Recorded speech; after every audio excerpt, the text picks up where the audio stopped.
TV and those kind of commercial pursuits have been a lot better at representing Australia because they want everyone to watch.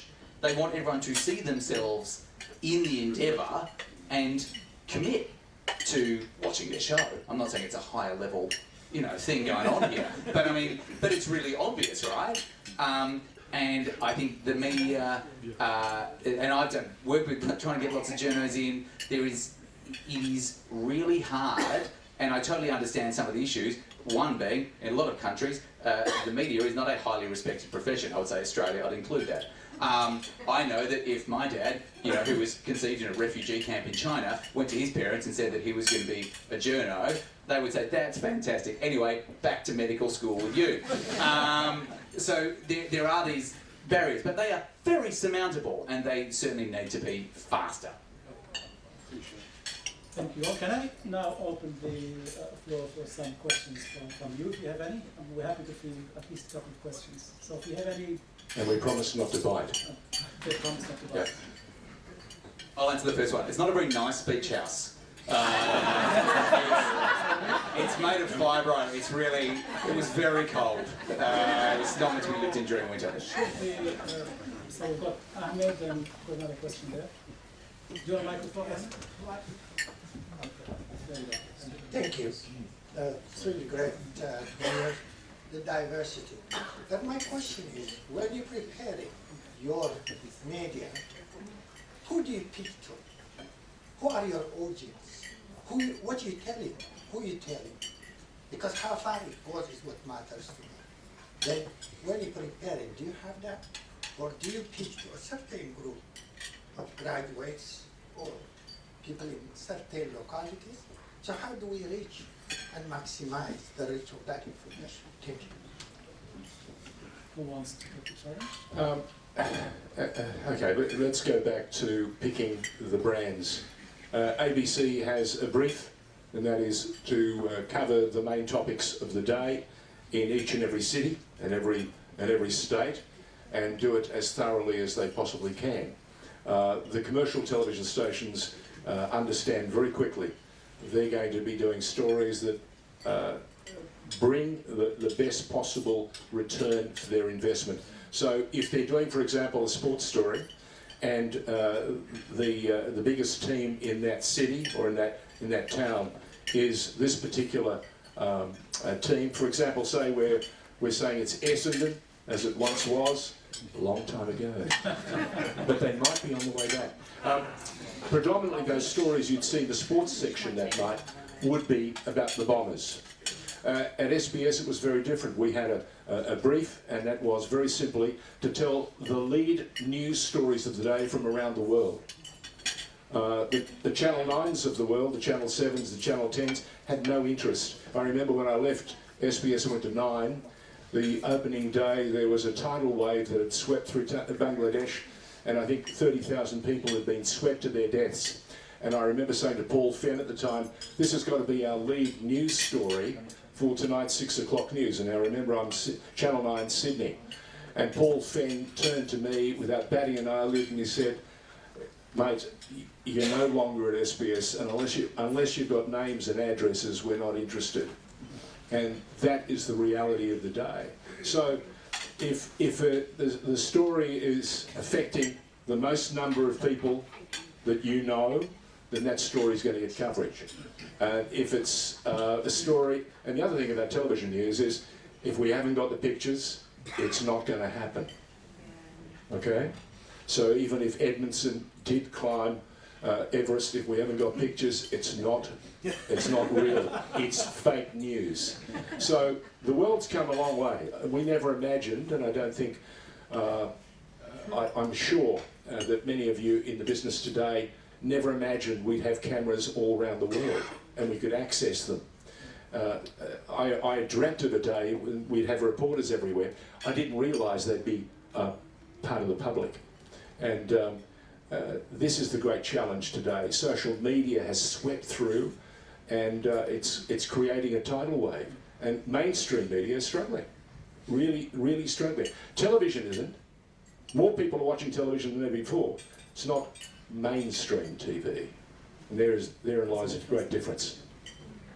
Sumeyya done? Oh, in terms of Answering the question regarding the audience How do you... addressing the story of the I think audience. you do try and think. For me, it's a bit different because I'm writing about politics, so it's what is the most interesting political news and what affects people's lives and what will be interesting to them. But I think this is a question that I'm asked often that I don't have an answer to, but in journalism school they said your audience is as many people as you can as you can attract. Yep. Yeah, certainly with me, I write about business, but I spend a lot of time explaining things in my... very different to, say, the Fin Review. In the Fin Review, everyone knows what the ASX 200 is. In mine, I'll say it's an index of the 200 largest companies in Australia. You have to take people with you, and with complex issues like the ones we've been dealing with, there's a reason I didn't study public health for decades. I'm not that smart and I'm not into it. But there are people who have. So, but sometimes they're not that good at talking and explaining things, which is what I am good at. So there is an intersection in these things where sometimes you have fantastically, there is a nuance, particularly all the academics will be nodding here, there's a nuance in what you have to say. Sometimes there isn't a simple answer, but it still has to be conveyed anyway. I think we have a question from the left here. Zulaikha? We need the microphone, please. Sorry. Thank you. I was going to say I aspire to have a beach house one day as well, but I can afford it. Nice. Yeah. Subtle. I just wanted to ask you, journalism has changed a lot in the last 10 to 20 years, and George has taken us down memory lane, and we've got a bit of a shot of what it's like now. Where do you think it will be in the next 10 years? I do worry about, journalism and media, but, do you ever sit and think, where will it be in 10 years? If so, please share. I think it'll be in a much stronger position than what it is now. Because I think there are changes happening. I think particularly during the pandemic, I know for The Age, for example, we have attracted a bigger audience, a lot more people are tuning in. I think there are a lot more people worried about fake news. It may look different. We may not have newspapers in 10 years. The websites may look different. The way that you convey information may look different. But I don't think journalism is ever going to die. And I don't think there's ever going to be a place and a space where there isn't news media. Yeah, that's a good point. Am I too optimistic? No. I think you're 100% on money. Job in 10 years. Yeah. No, I think there will be. I think what we're going through right now is this horror period. It was a resettlement. The technology came along at a tremendous rate and shook the business like never before. We saw changes in cameras. We saw changes in the ability of satellites. We have drones now that allow us to see the news from a different perspective.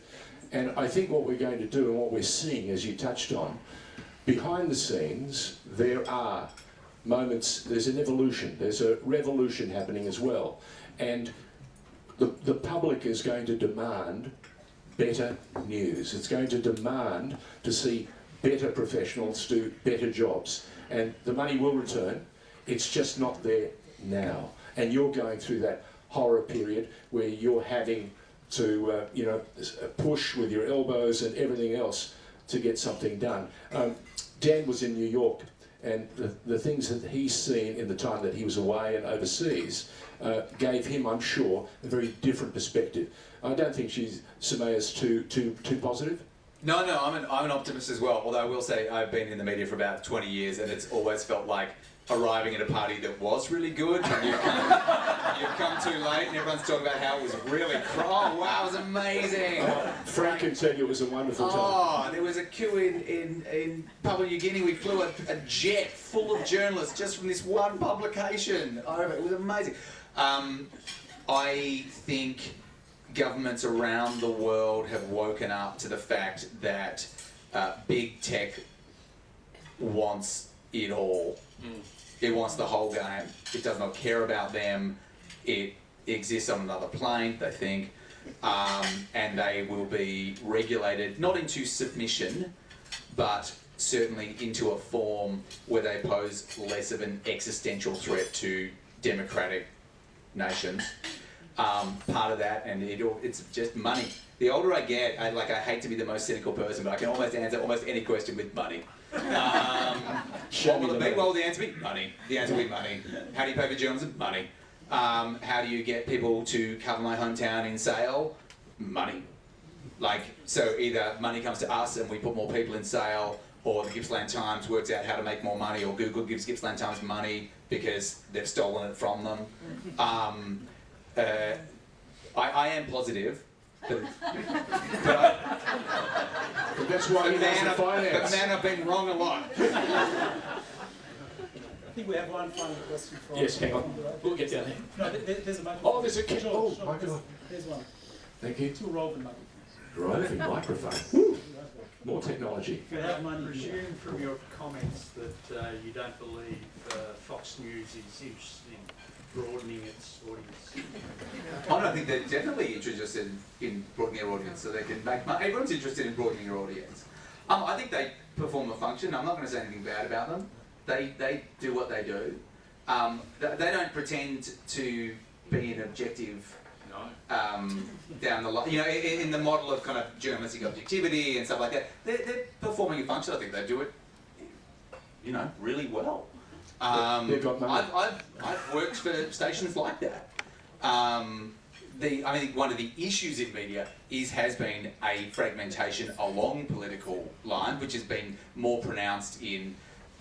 There's actually great research in a new book called Who Needs the ABC, which was launched just around the corner last week by Matthew Ricketson and another academic, about the fact that countries that had strong public broadcasters had kind of lower rates of dis and misinformation about the pandemic. They had kind of this stabilising force. The America does not really have that institution. But no, it's the horses for courses, that's fine. Lots of people subscribe. Not arguing for me. That's why he works with finance. It's all about the money. It's not all about it. So many greater forces than money. I'm just telling you that I feel cynical as I get older, that I can answer more and more questions with the word money. Right. So this is the last question I posed. I suppose just going from a Deakin lens into journalism, perhaps from a student pathway point of view, and knowing that it's often those, you want more voices in the room, deciding what stories are important to cover. How do you attract those students from regional backgrounds into journalism so they do want to cover Stawell? How do you get them in the room?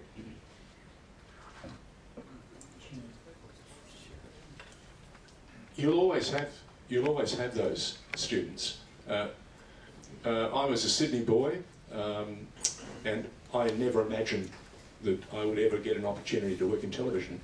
In fact, when I did an audition at 7, I was told, we don't employ ethnics, so thanks for coming. And it was a revolution when Bruce Gyngell said to the then Prime Minister of the day, Malcolm Fraser, let's do something for the multicultural communities of Australia. And we saw the emergence of what was meant to be the IMBC, the Independent Multicultural Broadcasting Corporation, which was SBS with ads from the beginning. And the commercial broadcasters got wind of it, and they stopped us in the Senate. So we were stillborn. The IMBC idea was stillborn. And from that moment on, Bruce Gyngell turned to Malcolm Fraser and said, you're the Prime Minister, just invoke the Special Broadcasting Act. And this quasi-government entity finally took shape. And I remember being in the room and saying to Bruce Gyngell at the time, would there be a role for someone like me with my background? Now, and he said yes. That was the extraordinary thing. And then from that moment on, I had just a chance to do something I never imagined. But television, I think people, and I'd be delighted to hear what Sumeyya says, because she's the optimist in the room. Not nearly the optimist that Dan is, but I believe that there are young men and women out there who are craving and would be delighted to make a journey and start anywhere and everywhere. I don't think that's an encumbrance or a barrier. I just think there are people out there who really want to make a start. They want the opportunity, and opportunity is what we need. We need to provide as many opportunities as possible. We have some fantastic professionals coming through. They just need more support, or as Dan puts it, more money. You a journalism student? No, okay, because my advice was going to be do lots of internships. And I think, going back to Dan's point, it is about money. When you are a journalism, the jobs are very far, and in between. There aren't, few and far in between. There aren't very many jobs. A lot of the internships or the cadetships you need to do are in regional Victoria, or you need to go to another state. The cadetship salaries are horrible. You can't really live on them. And I think that's one of the challenges that as an industry we need to face if we do want to attract a lot more people, where not everyone can afford to do free internships all the time. Well, not everyone can afford to, live on a cadet salary of about $40,000 or $45,000 in regional Victoria or in another state. So I think really addressing those financial barriers for getting people attracted to journalism is something that we all need to consider as an industry. Can I just interrupt for one moment? How many in the room know Sarah Arbo? 60 Minutes, right? Sarah Arbo's journey is very simple. Tremendous young woman, 3 degrees, university, was working as an intern at Channel 10, and she said to me, how do I make the move to be on camera? I said, you've got all the ingredients, you've just got to have a commitment to work. She came up to me, and there were 3 other women, all similarly gifted and skilled, and I said to them, you need to make a move. You need to leave the Melbourne newsroom, make your mistakes in a smaller market, and you'll be able to make your way to the top. Of the 4 girls that I'm talking about, 4 young women, only one believed me. It was Sarah, and she got a job at Channel 10 in Adelaide. She spent 3 years there, and she rang me back and she said, I think I'm ready for another step. And she ended up at SBS. And from SBS, she rang me and she said, I've just signed a deal for 60 Minutes. So, what's the message? It's about a commitment and a passion and a real desire to do. Not thinking I want it, but I want it. And the 3 others, fine talent, all capable, they're still working in Melbourne and doing different jobs within the media, but no one has been able to pursue or follow Sarah on that journey because they weren't prepared to make that next step, which is what Sumeyya said earlier, the commitment. You've got to challenge yourself and be unafraid. Dan, you went to New York for the money. I did. I'm then moved to Sydney as well. Geez, I've done things in a terrible order. But I don't mean that against Melbourne. I love Melbourne. I'm not going anywhere. I've turned down a lot of jobs in Sydney. Journalism is a bit of a calling. It's certainly not a science. There are always going to want to be people who want to be journalists because it's really fun. You get to, hang out with powerful people and ask them really difficult questions. You get to represent the community and search into things that you find interesting or that have real impact for people. I don't think there's ever going to be a shortage of people who want to ask the questions and who have a desire to do the difficult things required to do so. I think the structural problems that have existed and that there's a Nobel Prize in fixing are still there, and as I said at the start, I have no easy solutions for some of the problems in journalism, except to tell you that the people who are in it are working very, very hard. And they are more than aware of the issues with what they do, and in doing the best that they can do on behalf of the community that they're asking the questions for. As ever, it's all about the shark attack, right? There's no shark attack at the Secure Beach, so we didn't go. we do forget the very many good things that are happening. I have a folder in my email called Good News, and I get, you know, things that might fit in there, and I put them in there, and I never open it. That's because I have a job to do. So, but what that is, you know, like, I should be opening it, right? I should be covering some of those things. There are many good things, and that's why I really love coming to events like this and seeing the work of people like Ahmet to remind you that people are doing good works everywhere and all the time, and they are certainly overshadowed by our attraction to the loudest, worst thing going on. But there are people doing good works every single day. And the other thing we need to remember, as Greg Barton will attest, we are hardwired to bad news. Yes? Hardwired the stories, and the easiest stories are the bad stories. Correct. The big ones. Yeah. Yeah.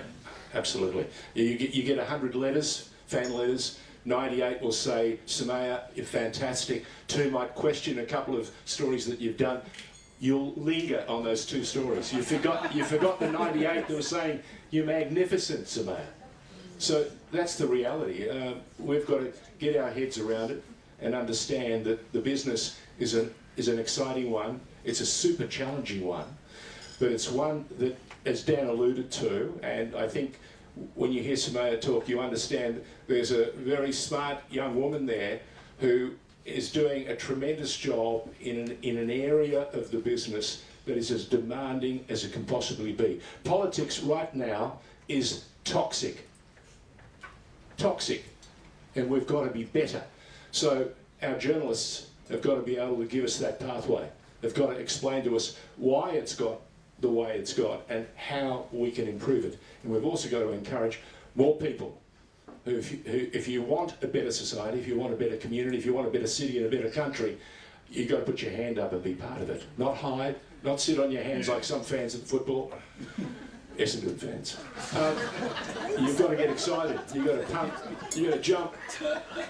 Thank you, George. That's right. Look, I think we can certainly have much more time to discuss some of these very important questions. And I think you mentioned Greg, and I was going to put it to you that we do run a Alfred Deakin Institute Public Policy Forum, and Greg is the convener for that Public Policy Forum. And I think we need more time to really dig deep into some of these critical questions. George, Sumeyya, and Dan, and perhaps with your permission, we will reach out to you and have a proper, maybe 90-minute kind of discussion here at Deakin Downtown. And so Greg will be in touch, and yes, so that we have really enough time to, because I think I agree with Dan, there's a lot of questions, and we haven't even started to touch upon the possible answers, Dan, whether it's positively framed or otherwise. And all So- I've been thinking about is the food on my table.